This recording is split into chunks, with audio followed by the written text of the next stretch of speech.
Olá, eu sou o professor Assis Maia, sou graduado em Direito pela Universidade de Potiguar, pós-graduado em Direito e Cidadania pela Fundação Escola Superior do Ministério Público do Rio Grande do Norte, sou especialista em Direito Constitucional. Hoje, ministro Direito Constitucional no IAP Cursos e na UniRN na graduação em Direito. Estamos aqui para apresentar o curso 101 Questões CESP. São 101 itens abordados de maneira clara e, ao mesmo tempo, aprofundada. Serão objeto de discussão os temas mais cobrados pelo CESP nos concursos em geral. São eles: direitos e garantias fundamentais, organização do Estado e organização dos poderes.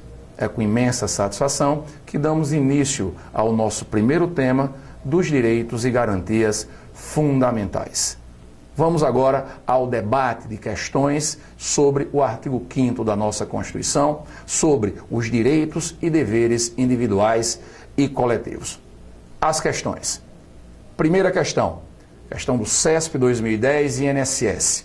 Julgue, os direitos individuais, considerados como cláusulas pétreas, se restringem aos previstos no artigo 5º do texto constitucional. Vamos a algumas considerações para poder responder a nossa questão. Vimos há pouco que o rol dos direitos fundamentais é meramente exemplificativo. Rol exemplificativo. Isso pode ser extraído do texto do artigo 5º,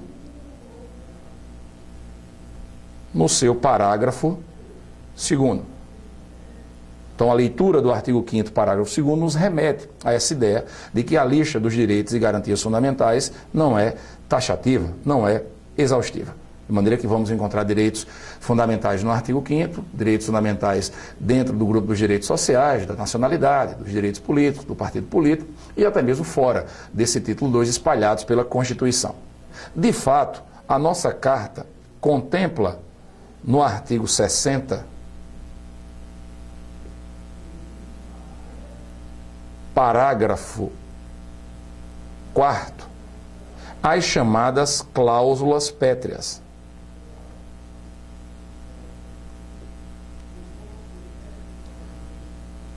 Cláusulas pétreas. E o que são propriamente as cláusulas pétreas? A Constituição brasileira de 88 é uma Constituição tida como rígida, uma Constituição que tem um processo rigoroso para a sua modificação. Alguns autores, como Alexandre de Moraes, preferem até identificá-la como super rígida, porque além de ter um processo rigoroso na sua modificação, trazendo limitações circunstanciais, trazendo limitações formais, procedimentais, como diz o rito de mudança da Constituição, com 2 turnos na Câmara, 2 turnos no Senado, maioria de 3/5, além de ter todo esse processo rigoroso de sua modificação, também existe um núcleo intangível, as chamadas cláusulas pétreas, previstas no artigo 60, parágrafo 4º, indicando que não é possível proposta de emenda constitucional tendente a abolir alguns assuntos. Não é possível proposta de emenda constitucional tendente a abolir a forma federativa de Estado, o voto direto, secreto, universal e periódico, a separação dos poderes e os direitos e garantias individuais. De modo que fica claro que direitos e garantias individuais são cláusula pétrea. Isso é inegável. Todavia, como vimos há pouco, que os direitos e deveres individuais e coletivos previstos no artigo 5º não exaurem o rol dos direitos fundamentais, e aí voltando à questão, podemos analisar agora com propriedade o texto que nos indica os direitos individuais considerados como cláusulas pétreas se restringem aos previstos no artigo 5º do texto constitucional. Ora, se os direitos individuais são espécie do gênero dos direitos fundamentais, se os direitos fundamentais eles fazem parte de um rol aberto, de uma lista meramente exemplificativa, é equivocado afirmar que os direitos individuais como cláusulas pétreas são apenas aqueles previstos no texto do artigo 5º. De maneira que existem cláusulas pétreas, definindo direitos individuais, em outros pontos da Constituição, fora do artigo 5º da Constituição, fora até mesmo do 2º título da Constituição. Grave, os direitos e garantias individuais não fazem parte de um rol fechado. O rol é aberto, que vai além do artigo 5º. Por esse motivo, voltando os olhos específicos ao texto, os direitos individuais considerados como cláusulas pétreas se restringem aos previstos no artigo 5º do texto constitucional. É errado. O rol é exemplificativo. Encontraremos direitos e garantias fundamentais, encontraremos direitos individuais em outros pontos, além do artigo 5º. Existem, desse modo, cláusulas pétreas em outros lugares, fora do título 2, fora do catálogo dos direitos fundamentais.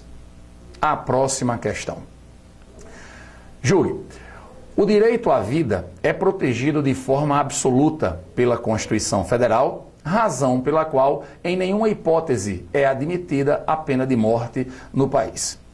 Vamos por parte. O caput do artigo 5º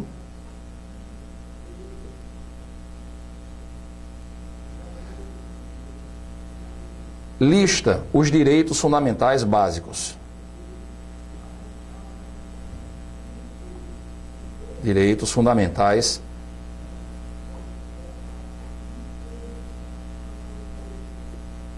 básicos.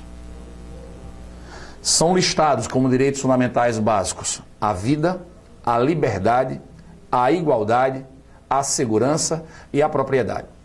Todos esses direitos, nos termos desse preceito constitucional, são assegurados aos brasileiros e aos estrangeiros residentes no país. É evidente que essa expressão estrangeiros residentes no país deve ser vista de maneira ampliativa. Não é só o estrangeiro que more no Brasil, não. Os estrangeiros que, porventura, se encontrem no território brasileiro terão também direito à vida, à liberdade, à igualdade, à segurança e à propriedade.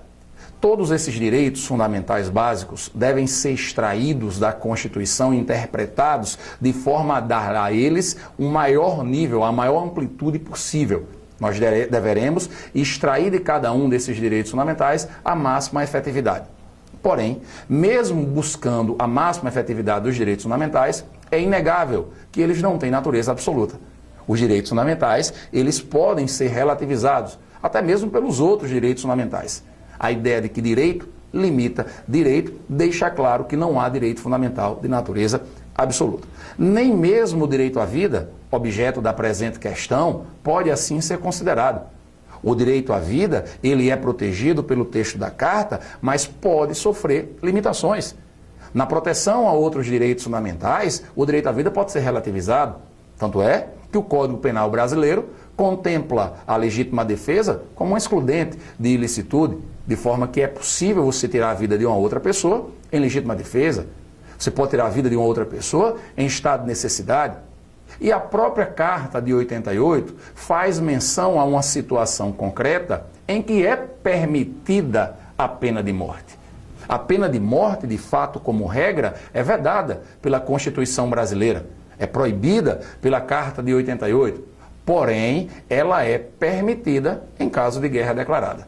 Em situação extrema de guerra declarada, voltando desse modo à nossa questão, a situação que permite a aplicação de pena de morte no Brasil é contemplada no artigo 5º da nossa Carta, que é a situação de guerra declarada. Então, reavaliando o item, o direito à vida, está previsto no caput do artigo 5º, é protegido de forma absoluta? Não. O direito à vida não é protegido de forma absoluta pela Constituição. Razão pela qual, em nenhuma hipótese, é admitida a pena de morte no país. Na verdade, é sim admitida a pena de morte no Brasil no caso de guerra declarada. Se o Brasil tiver em guerra declarada, inclusive competência do presidente da República, declarar guerra, se o Brasil tiver em guerra declarada, a Constituição admite a pena de morte. Então é possível sim pena de morte no Brasil em caso de guerra declarada. Por esse motivo o item está errado. Aproveito inclusive a oportunidade de debater esse item para dizer que existem outras sanções penais que são vedadas, que são proibidas. A Constituição proíbe, por exemplo, penas cruéis. A Constituição proíbe, por exemplo, penas de caráter perpétuo. Inclusive, é muito comum armadilhas montadas pelas organizadoras de concurso em geral fazer menção à pena de caráter perpétuo, sendo possível de ser aplicada em caso de guerra declarada. Não é. Não caia nessa armadilha. A pena de caráter perpétuo, ela não é aceita no ordenamento brasileiro. A Constituição veda expressamente e não abre exceções. De maneira que não é possível a aplicação de pena de caráter perpétuo, nem mesmo em caso de guerra declarada. Em caso de guerra declarada é possível sim a aplicação de pena de morte.